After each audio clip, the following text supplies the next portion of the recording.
All right, ladies and gentlemen, you're welcome to today's YouTube live where we're going to be, we are doing a series on how we can build healthy, stronger, and lasting marriages. And today we have an amazing guest today with us, all the way from the city of Abuja, the mayor of Abuja himself, controlling the How did cosmos you? in Abuja.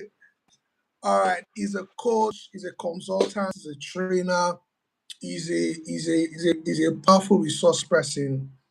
If you talk about someone who is a custodian of knowledge, is Coach Victor Dixon. And today he's going to be talking about the three-dimensional marriage. And I know that you're going to learn a lot from this life. Um, so I'm super excited about today. It's going to be awesome. So just go straight to the point. Sharp, sharp, sharp, sharp, sharp.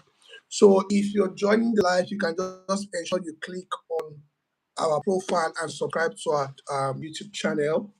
Then if you're watching the recording, because some people come back to watch the recording, if you're watching the recording, make sure you click on the link in the bio. And sorry, make sure you click the subscribe button on my YouTube and on his YouTube and subscribe to our channel. All right, so we're talking about three-dimensional marriage. But before we go into that, sir, can you please introduce yourself? Let us hear from the what do I call it? The Colossus himself. The Colossus. Okay. To begin with, thank you so much, Dennis. I super appreciate this. Truly appreciate it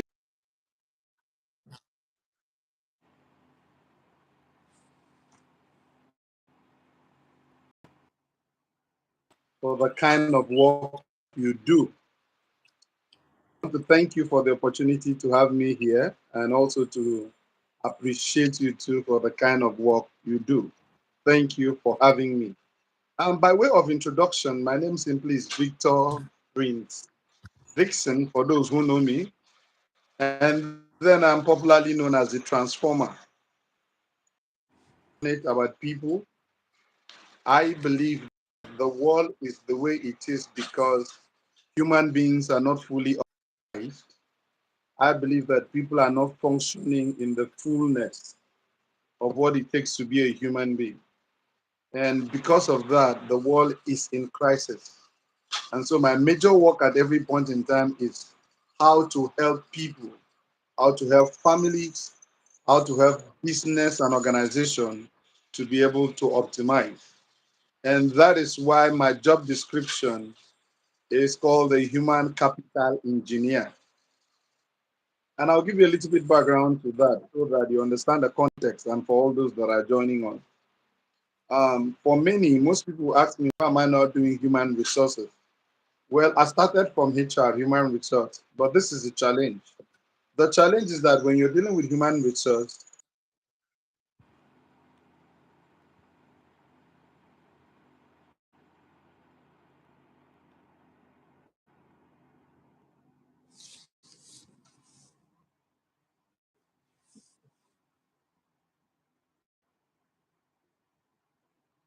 All right, you're welcome to this live, and we're talking about the three-dimensional marriage. And we have our resource person here, Coach Victor Dixon, who is a human capital engineer. All right. So I think we lost him for a bit and is back now.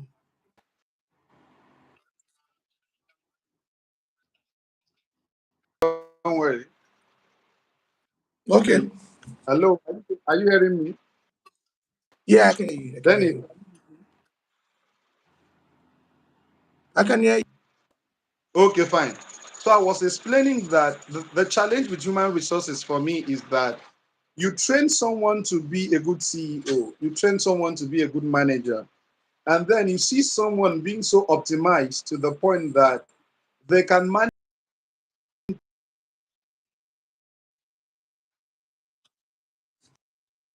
a wife and two children. Have you ever wondered why? Mm. 5,000 That's staff. true. Sometimes you're dealing. who are running organization that is as large as 20,000 staff. But despite their expertise, despite their exploits, despite their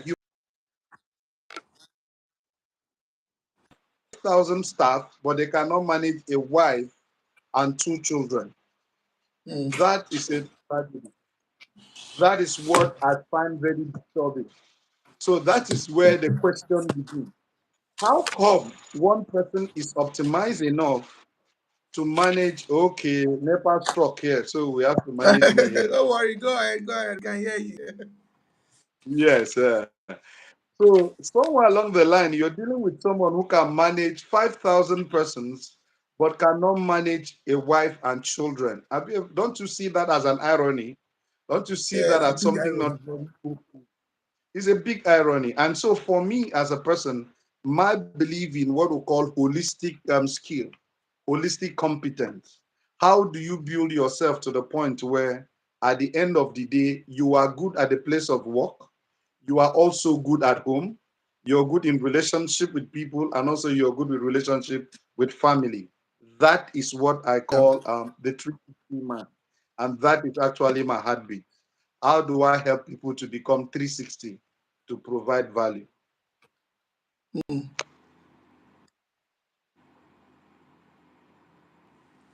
Yeah, we can hear you. Can you there? Yes. I just laid the foundation. That is what moved me. How do I help people to provide value across Okay. board in the place of work, at home, in relationship?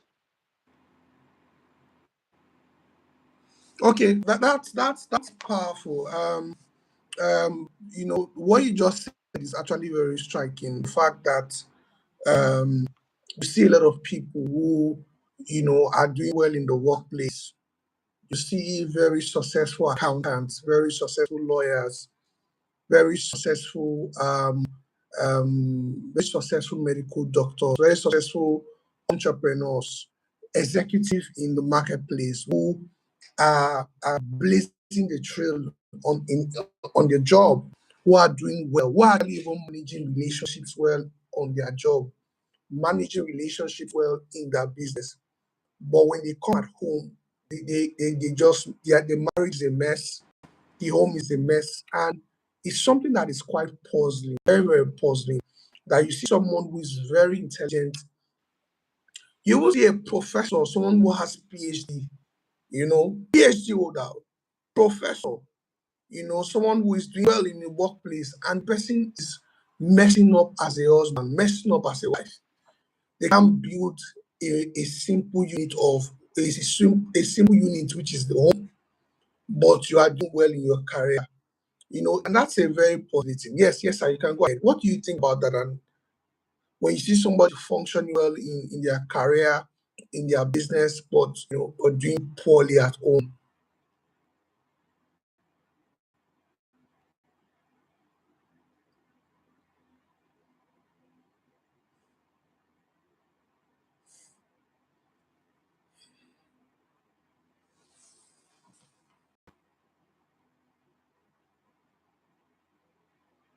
I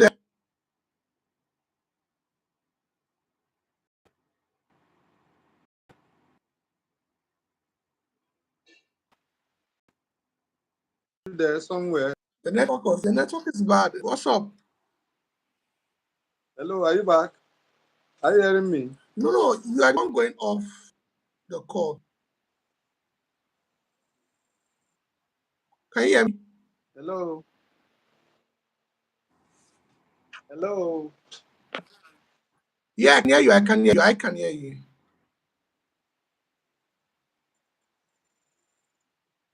I can hear you. I can see you. Hello, what is this about? Check my idea. Are you hearing me? Network, don't do this.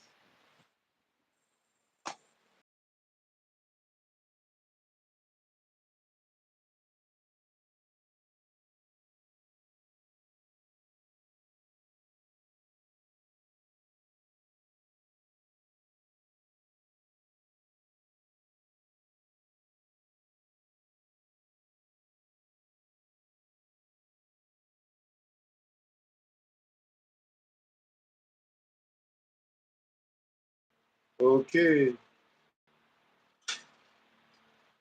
The only one here. Okay, are we back? No, I was trying to even call you because your network is going off. Can you hear me? Okay. Can you? Are Yeah, we yeah, we're back? back now. Okay, yeah. Yeah, we're back. You were saying something Yes, that I I was didn't hear saying you that land, so I wanted to hear you I've had. to stop it. You see someone who is a professor or someone who has doctorate, who have gone to the best schools, like they've gone to Harvard, the best of schools, or they are doing well as a lawyer, doing well as an accountant, like top accountant, C-suite executive, very intelligent, very productive on the job, very profitable, but cannot manage a simple unit, which is the home. So you see a very highly intelligent surgeon who is the one of the best surgeon, but having crisis in marriage, back to back crisis in his marriage. You see someone who is a top level lawyer, top level judge who is having crisis in the marriage. So it's more like it's even easier to succeed. It's easier to succeed in the workplace than to succeed in marriages. I mean, with the way things are, because you see very intelligent people who are failing in marriages. What do you think is the cause of that?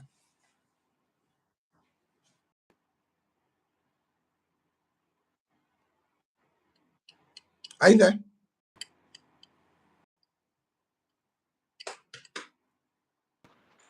Yes, I would say is this.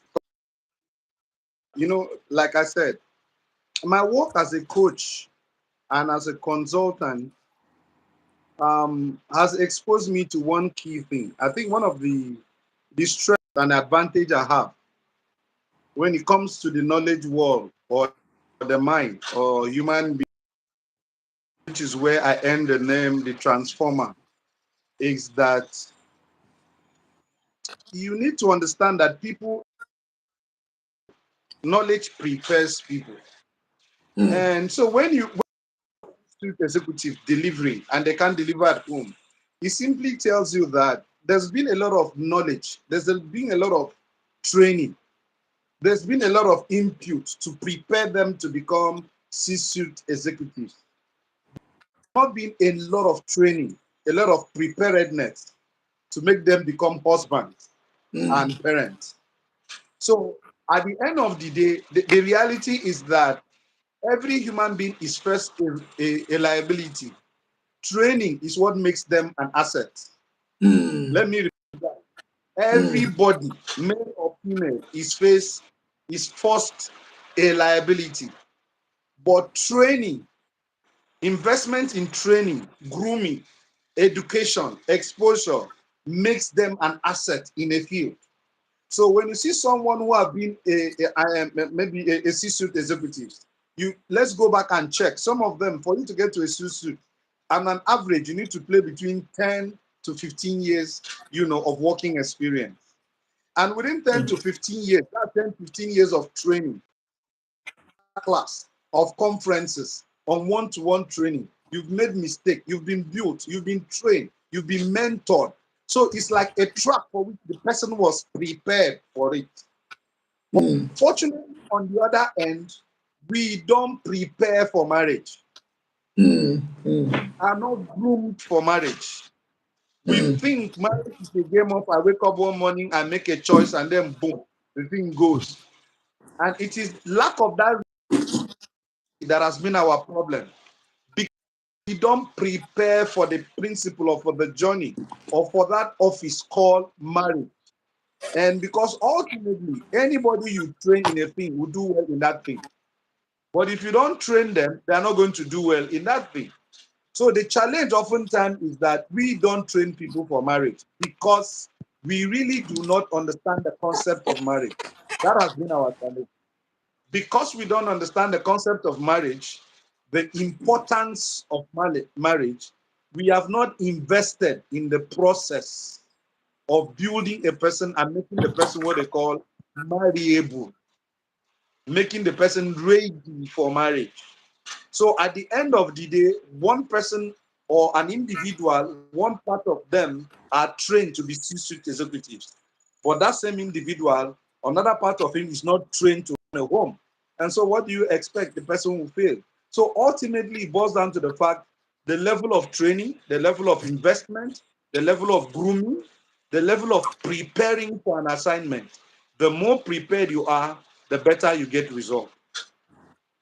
Wow, wow. Something powerful you just said. You said everybody is a liability until you train them. It is training that turns liability to assets. So it means Yes, that sir. your husband right now is a liability if he's not trained. Your wife is a liability For if he's not trained. if you That's understand that truth, powerful. it changes everything. If you understand, you marry everybody. Everybody marries at the point of liability. Training, investment in training, grooming, growth, personal discovery, personal reinvention, transformation is what makes you an asset. Otherwise, you become a liability to that marriage. And that is Hmm, why, unfortunately, most people take the process for granted. And that's why they are paying very deep prices for it. And hmm, that is why I will tell you this: there is nothing like a marriage problem. There are few problems you can call marriage problems. People don't have marriage problems. People have human problems. hmm, hmm, And what hmm, that means is this: if you go into marriage as a liability, it is not the marriage that made you a liability. The hmm. complication, the crisis that will emanate is not because of the marriage. You already a liability. And if you're not trained in other areas, you are still going to be a liability. It's just a flat game. I'll give you a perfect example. If you have a man that is very angry or that has an anger issue and has not been able to work on the anger issue, now a personal problem. That is his own a character flaw. But unfortunately, there's a flaw we have in marriage. And what is the flaw? The flaw is we want our partner to bear the burden of the responsibility of another person. So someone has an anger problem. Rather than tell the person, deal with your anger, fix your anger, sort yourself out, understand your emotions, gather yourself and be disciplined. What do? We tell the wife, pray so that you have the wisdom to manage his anger. Hmm. So you carry the responsibility of one fellow and now put it as a burden on another person. And Hmm. then tomorrow you call it a marriage problem. It's not a marriage problem. It is an individual that is irresponsible and that is not willing to tame his action factor. And I will tell you how that works. Now, take that outside marriage. If that same fellow goes to work and realize the anger is costing him his job, he will tame it. Yes. So at the end of the day, you get people who they tell you have anger issues at home, but don't have anger issues at the place of work. Because the Hmm, place of work will not accept that irresponsibility. And so you get hmm, to realize that what we now do at the end of the day is that we make people bear the burden of managing the responsibility of an individual. And then we call it marriage problem. It's not marriage problem. We just hmm, have to grow up to the point where everybody manage your irresponsibility. If you have hmm, issues with discipline, deal with it. Don't move it and now call it a marriage problem and then we'll now put it as a burden on another person to be able to live with it. And that is why most people think rather than see the blessing, the gift, because marriage is supposed to be an accelerator. But if I hmm. make you to carry a burden that is not you're not supposed to carry, then we have to forget about acceleration and start thinking how survival. How do you manage even to survive in the union? So at that Hmm. level, that's why most people are thinking that marriage has a problem. Marriage don't have a problem because originally put, marriage was designed for two responsible fellows. It wasn't designed Hmm. for one responsible fellow and one irresponsible fellow. That was not how it was done. It was not designed for two irresponsible people. It was designed for two responsible people. If two responsible people enter into marriage, brother, you're going to see acceleration. Mm. You're going to see multiplication. You're going to see, what do you call it, expansion. You're going to see what they call the gift of marriage. Mm. But when you carry a load that was not meant for a union and go into the union, it truncates the growth of that union. Mm. And unfortunately, that's what that's what has become popular. That's what people are getting used to. And that is what they now use to define marriage. Mm. And so we are struggling to say we are defining marriage. No, marriage don't have a problem. Read my lips and read it very well. Mm. Kai, you have dropped a lot of serious bomb. See, my book done the full. So let me recap. Everybody is a liability until you go through training, process, investment to become an asset. So the reason why you are performing on your job and you are not performing as a husband, as a wife, is because on your job you were trained for it. You went to school. First of all, you spent years to school. Then when you got that job, your organization keeps training you. That's why you are performing on your job. But at home, you are failing because you are not trained. You're not prepared to be a husband. You are not prepared to be a wife. And once you are not trained, you are a liability. Now, your own being a liability now becomes a burden for your partner. So, if you are a liability, you will become a burden for your partner. Hmm? So, we don't have a marriage problem. We have a human being problem. Eh? I'm just recapping the things that the bombs you have You thrown are at right. us. So many people have anger issues at home, but you don't have actual anger issues at work. You are not submissive at home, but you are submissive at work. You don't have emotional intelligence at home, but you have emotional intelligence at work. You see your life? Manage your irresponsibilities. Your irresponsibility will become a burden for your partner. Marriage is Bam. meant to be an accelerator. Hallelujah. Glory. Woo! Woo! that was powerful. So if you are married, your life is supposed to accelerate. Marriage was designed for two responsible people. Woo! That was powerful. Yes, sir. Yes, sir. Yes, sir. Shoot. Keep giving us. Keep giving us. Okay. I think I wish. Okay, let's try this. One of the challenge we have when it comes to marriage is that most people really don't understand marriage. What we do is that we use the lens of religion to try to define marriage. So let's do an exercise with you, Dennis. You're in the room, and anybody else can also join us, just to give us a better context and then expand for us very well. I just want you to think deeper, expand it this way. Imagine that you are on planet Earth, and let's say you have the right or the opportunity to live for 80 years, and let's live 2020.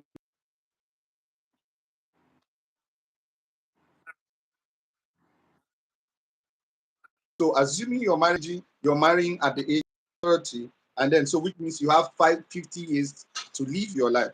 So I want to ask you a question. If you have 50 years to live your life, which means you know how life is full of dynamics. You know that life is a season. You know, like life comes with everything it comes with. And you're going to make a journey that will take you 50 years to arrive at your final destination. If you want to travel, if they ask you to make a list of the qualities and the character of the people or the person you want to travel with, please, I want you to make some list. What kind of list will you make? You have 50 years to live. You know Mm. life. You know the ups and downs. You know some days it can be hot, some days it will be cold. You know some days you can have, some days you may not have. You know some days you may be sick and you might not be sick. So I want you to make a list, and and they ask you to make a journey, and you have only one person, but the person needs to have some characteristics that will help you make this journey. I want you to make a list. Just start listing for me. What are the characteristics you think? Good character. Are you there?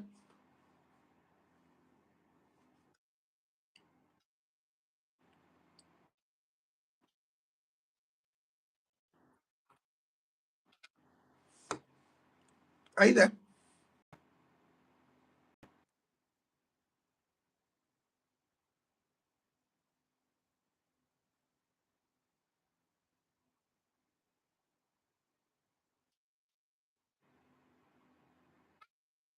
Okay, so trustworthiness, good character. The person should be loving, I'm supportive, not hearing you. responsible. Did you get a Hello? call? I'm not hearing. Did you get a call? Did somebody call you? I'm not on a call. I don't have a call. I think it's just network disgracing itself. Hello?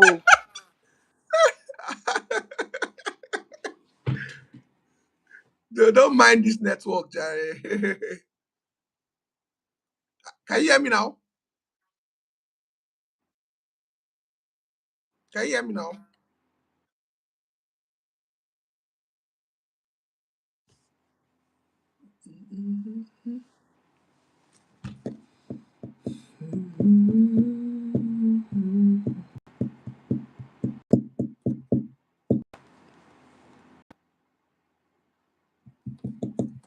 Hello? Are you back? Yeah, you're back. Can you hear me now? Hello? Can you hear me now? Can you hear me? Maybe you should go off and come in again.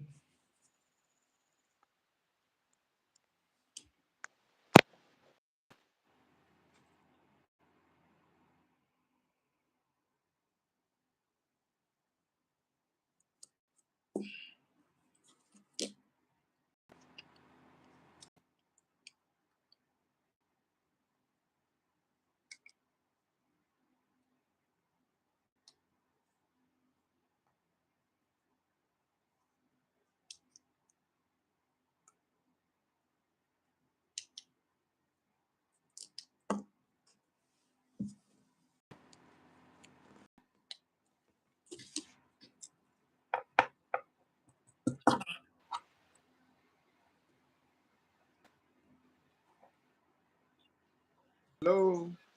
I'm here. I'm here. I'm waiting on you. Are you back? Are you back? Yeah. Wow. Did you go off the call and join in again?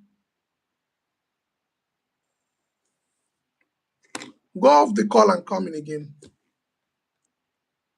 Are you hearing me? Yeah, I can hear you. I can hear you. Can you hear me?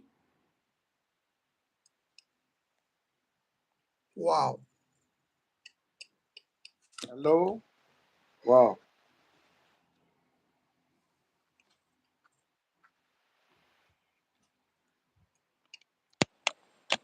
Can you hear me? I can hear you. I can hear you. I can hear you. I can hear you. I can hear you. Can you hear me?